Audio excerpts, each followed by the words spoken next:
Welcome to the Set to Lead podcast, the online mentoring platform for emerging and current leaders. My name is Marianne Samdi, leadership coach and talent development expert, and I will be your host.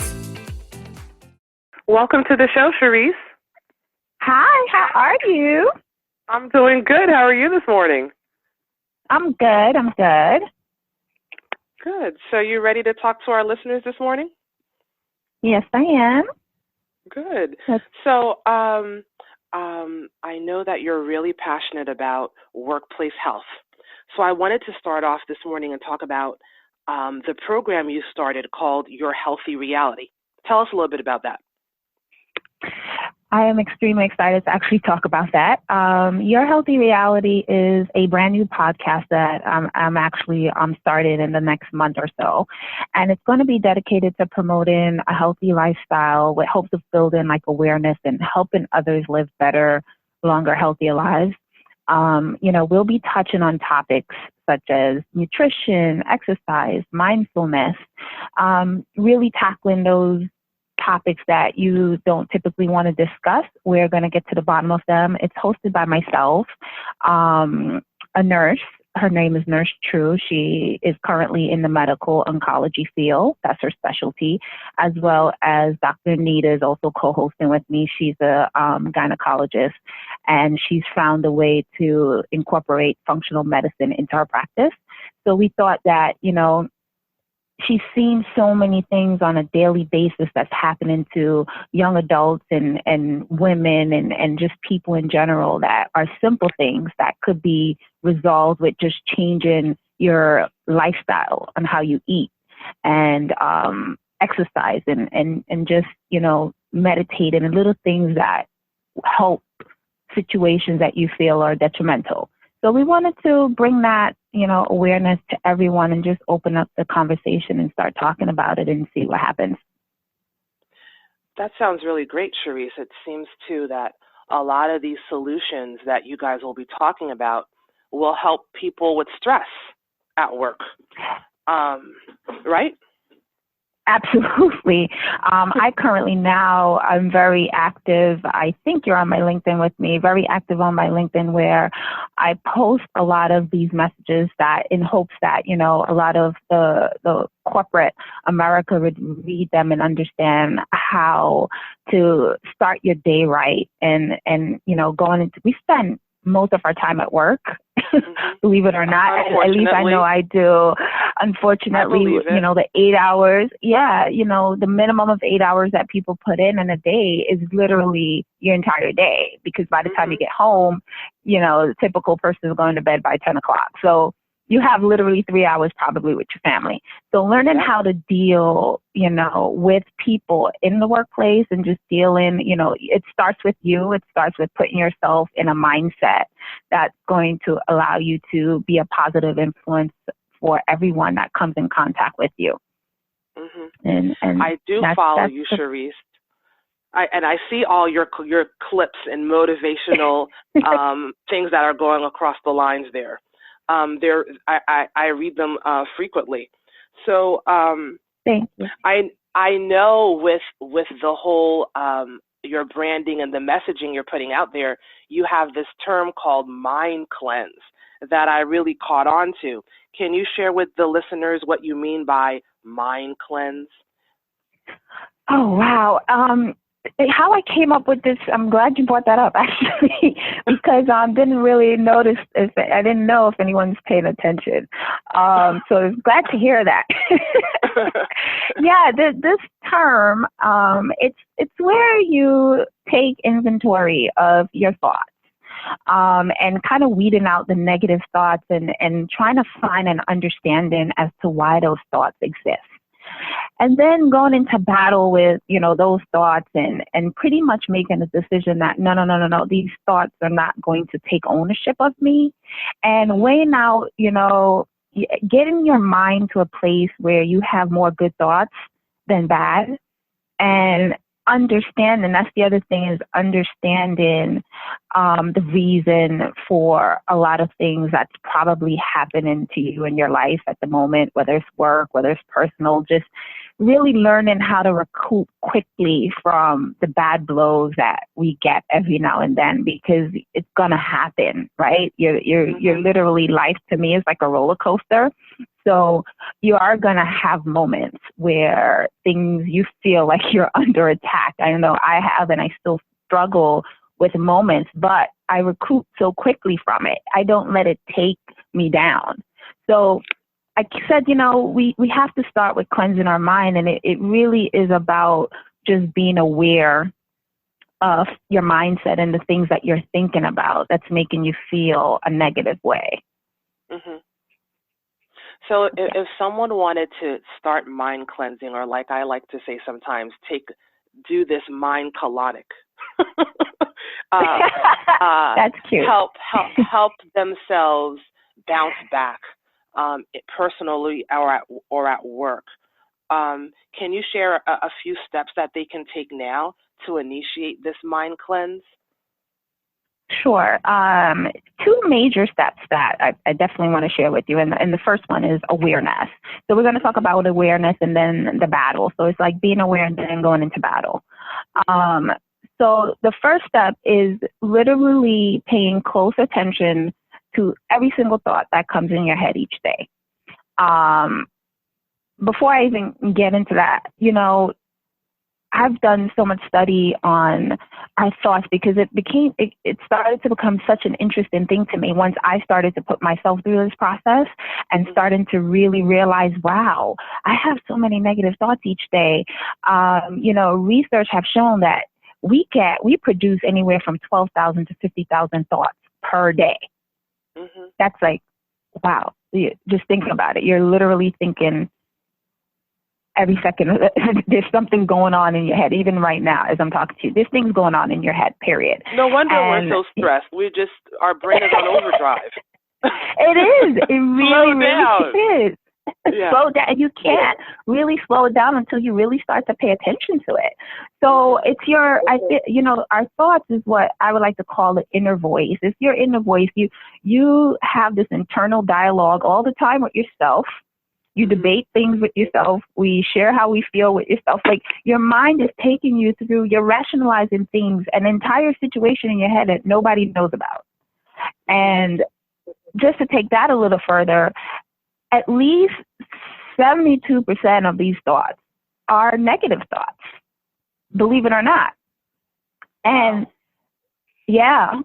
and once I started, so my first step, and I'm only going to be talking about things that I pretty much put myself through. I'm a big tester. I don't promote anything that I don't try myself, or I'm not going to attach my name to anything that I feel I've never even done, or I haven't even tried. I can't really talk about something unless I've gone through it, right? And my first step for me was just being aware and really starting to, every time I got a thought, especially, the negative ones, because those are the ones that really touch you to the core, where it shifts your whole mood, your whole dynamic. It slows you down a little bit. This is where brings out that grumpy bear. Yes. So exactly, the grumpy bear that we all have. We all have it, but you can control it. You can control it. So I you have to now start taking inventory of your thoughts, period. And it's very important for you to document them as well, because that's the only way you're going to actually see your progress. Now, this is not going to be an easy thing. You literally have to just say, why did I get that thought just now? That was strange. Like, where did this thought come from? And you'll be amazed in a day, once you really start to pay attention, you'll be amazed at how silly sometimes the things that we think about or that we make up in our heads, in our minds, that has nothing to do with anything that we have just experienced. Thoughts just come out of nowhere. The other interesting thing that I've learned is that from even reading and studying is they say that oftentimes you are getting the same thoughts each day. It's not new thoughts. The same negative thoughts are the same thoughts that keep following you from day to day, which is Stalkers. an interest. Yeah. I like that. Pretty much. Yeah, you negative are being stalkers. stalked. Yeah, Yes. I believe that. But what happens now is, as I go into the second step, is once you have this awareness and you start to pay real close attention and you start to question it, this is where I call the battle, where you now go into battle with your own thoughts. You have to, and how you do that is you confront it. And it sounds crazy, and you're going to have to be willing to be a little crazy by yourself, because I literally had to confront the thoughts and say, wait a minute, where did that come from? Why am I thinking that? What does that have to do with anything? And then learning how to create a positive spin on the situation, no matter what the situation is or no matter what the assumption is. I'll give you an example. Not that I'm going to give you the speeding ticket example, not that I'm prone to getting speeding tickets. Oh, no. It's tell us the speeding ticket story. Yeah. Okay, Cherise. Not that's what, I'm just talking about one experience, one time. It might have happened once. But no, that anyone knows that could be the most frustrating thing, right? So you get pulled over for speeding and you're like, oh gosh, because all these things go through your head now, you're going to get points, I'm caught. If you don't initially try to get out of it, and 9 times out of 10, very rarely people get out of their speeding tickets. But now it brings the whole worry when it comes to, oh my God, tickets, blah, blah, blah, blah, blah. I literally had to learn to look for, okay, what is the good in this? I'm getting pulled over, and then mind you, everyone else is speeding past you. There's like zooming past. I'm getting pulled over. It's my points. I'm going to probably get points on my license. My insurance is going to go up. All these things are in my head, but never for a second did I think, well, this might be a good thing. And I know you're wondering, well, how can a speeding ticket be a good thing? Well, I look for it. I say, you know what? It's okay. It's just a ticket. It's not the end of the world.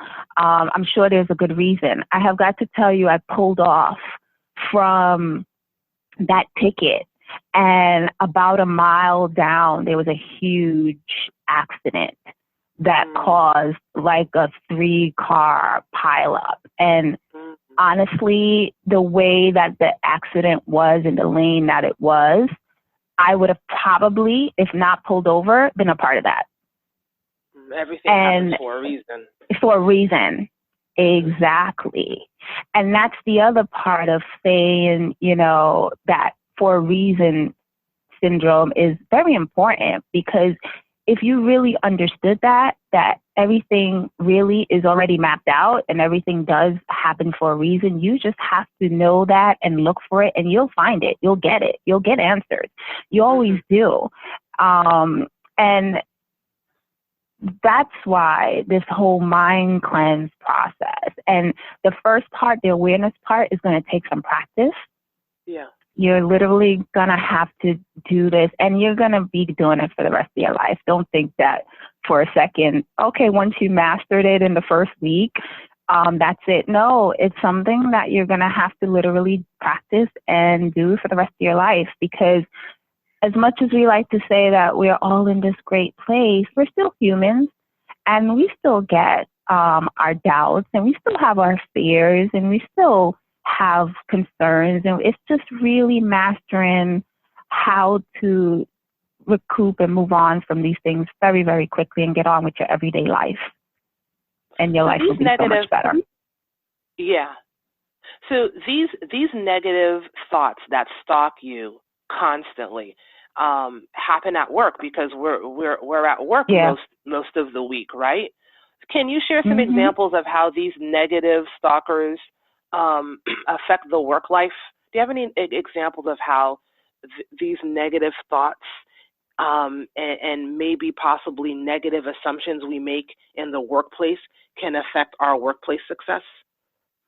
Sure. That's one of the biggest places I think it affects you, by the way, because just from a standpoint I am, as you know, VP of HR for a national behavioral health company, and we are in multiple states. So I have to tell you, I've been faced with so many different personalities and cultures, and learning how to deal with people's personality is really a big part of probably my success, because you can't deal with everyone the same way.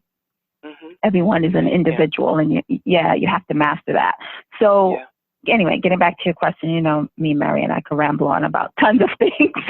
No, you're not rambling at all. Mm-hmm. I understand. You know me. Yeah.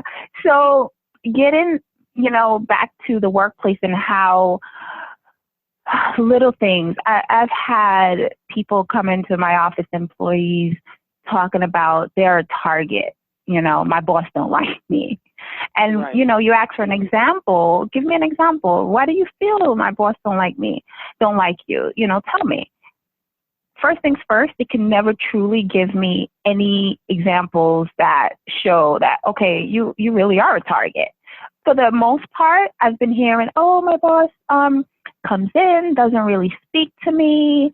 I spent all day prepping for a meeting, and then, they cancel the meeting, and or I've heard, and then they come up with all these assumptions on, okay, your boss didn't speak to you today. Typically, they speak to you every other day, but today was a quiet. Could you ever stop and think for a second that maybe your boss is going through something? Maybe your boss has other meetings that they're prepping for that have them under pressure.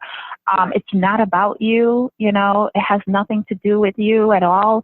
I've had one individual pretty much told me that, I think I'm just going to find another job. I can't seem to get through to, my manager and, my coworkers. I feel like they don't speak to me. They're in their own world. Everybody gets up and go to lunch, and they never ask me if I want to go to lunch. And now they make up these all these excuses as to either what's wrong with them or what's wrong with that individual. They have a whole story as to why they're left out, or why they're not part of the pack, or, why they feel like the stepchild in that particular department. They would have given me a full story that belongs in the movie theater. You're like, let's write a script. Movie. Blockbuster movie. And when you approach like the group, or you go to other individual, you say, what's going on? They have no clue what you're talking about. They don't even know why that individual feel the way that they do. Like, they're going, well, we asked twice, and, she said no, or he said no. And so we figured, okay, lunch is not their thing. We're not going to keep asking every day, and you say no. And it's something as simple as that. Is that not that they're upset? It's just that, okay, well, we reached out the invitation 3 times already, and you never accepted. So at this point, we just assume you don't want to go to lunch with us, Mm-hmm. It's that simple. It's so many examples, Marianne, how we literally come in and we doubt ourselves, even with our own, presentation. I've done it. I used to do it when I was younger. I've spent a lot of time creating presentations for meetings, and pretty much sending the presentation on and feeling nervous about not getting a response in the way that I thought I was. Right. You're waiting, and you don't get a response, and automatically I'm thinking something's wrong with the report. Oh my God, they didn't like it. Oh my goodness, it wasn't up to par. Oh my gosh. And you spend your entire day worrying about this report that your supervisor haven't even seen yet because they didn't get to it. Right. So, and it might seem petty to some listeners, right, that this happens. But I hear this with my coaching clients all the time, where they make assumptions about what other people may be thinking. And sometimes it's the wrong assumption. Mm-hmm. Totally the wrong assumption. Absolutely. So go ahead. Sorry, Reese. Go ahead. I was going to say, so my big thing is, never make it about you.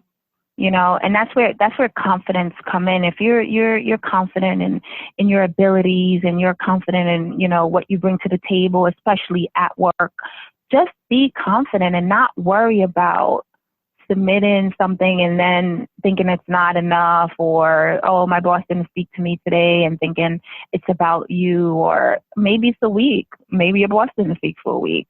Maybe something's going on at home. It's never about you. I would say don't make it about you. Yeah. Yeah. So we talked about, you talked about how we can be a grumpy bear when we're trying to manage these negative thoughts in our minds, but a lot of times we're dealing with other people's difficult personalities, right? So let's talk about that for a second, Charisse.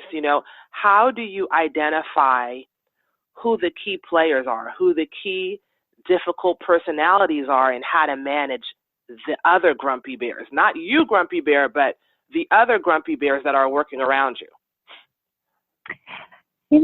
I have a easy saying that it's a known saying that really works is just kill them with niceness. Just continue to kill them with niceness. I actually was recently faced with that, to be honest, where, companies merge. That's the biggest thing when you go through a merger and acquisition and, new management comes on and you have a whole new team of executives that, number one thing, by the way, they never take the time to learn their employees. They just come in and do what they have to do for the bottom line. But that's besides the point. You have now a whole new set of personalities running the organization, and you don't know who is who. All you know is every time that you are faced with this particular individual, they have a way of speaking to you that is so horrible, so bad, that you're like, I can't work with this person. I mean, everyone would be complaining about the one individual because of the way that this individual speaks to everyone. Anytime you encounter a conversation with this person, it's just horrible. It's just bad. They just seem to always be in a bad mood. Now, you can't help that individual. You don't know what that individual is going through. But what I always say is look for the root of, just know there's a story there. Just know that this person is the way that they are because of something that they might have experienced in their life. And it doesn't matter what. Don't allow them to shift your mood. Don't give them ownership over who you are. Because and attitude is contagious. I've said that over and over again, and I've tested it even with my own staff. I will come in a very happy mood, and I will be very happy every time I greet them, and they'll be so excited, and they're happy too, and they're bumping around, and they're charged up for the day. I've seen it. And then the next day, I came in with this, I'm going straight to my desk. I'm going to be quiet. When they speak to me, I'm not going to smile. I'm going to answer in a serious tone. And you know what I got? I got people that stayed away from me the whole day. I got people who looked nervous every time they had to bring me something. I had it was very interesting, Mary, and I swear I was going, wow. Yeah, my mood literally just shifted the whole atmosphere of my department. You didn't know you had that much power, Charisse, huh? Power. Yeah. I really didn't until I was going, this is amazing to me that my attitude for the day dictated how well my employees performed that day. Yeah. That was an eye-opener for me. And I said, oh my goodness, going forward, I'm making a decision then to always come in on cloud 9. And do a mind cleanse, right?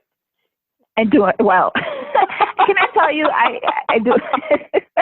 Can I tell you, I cleanse in the morning. I meditate every morning before I come to work. It's been the greatest thing ever. But just getting back to how do you deal with people around you? Just like kill them with niceness. You cannot let them affect your mood for the day. Try to be, since it's contagious, try to be that individual that they now you use yourself to shift their attitude towards you. Is what no matter what, don't, when they always say don't stoop to their level, don't ever get down to their level.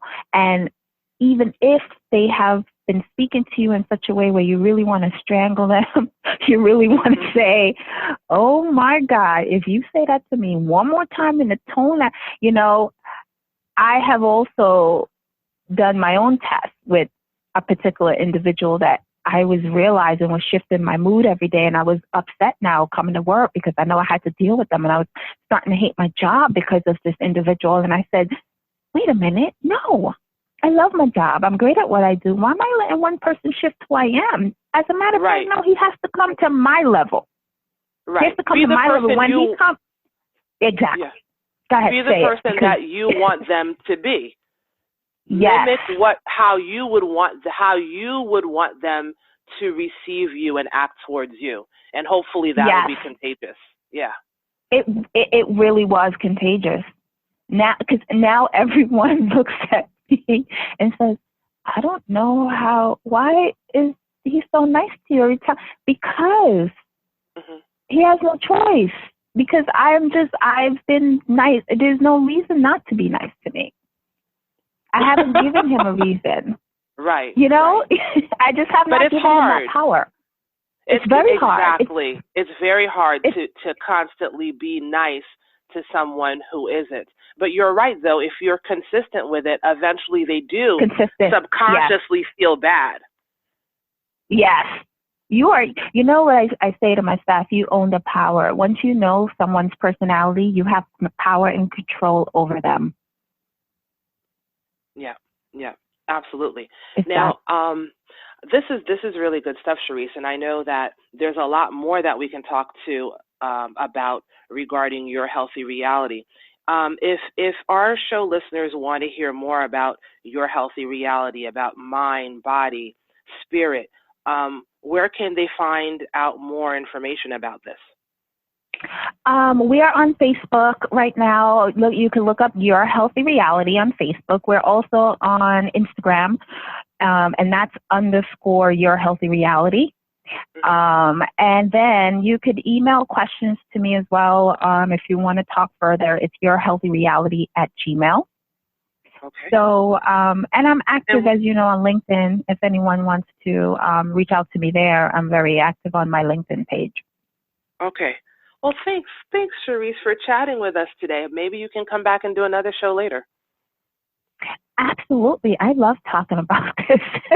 Yeah. I do, because I think the workforce needs a lot of help managing their lives and their personal and work life. So I'm here for that anytime you need me. Thanks, Sharice.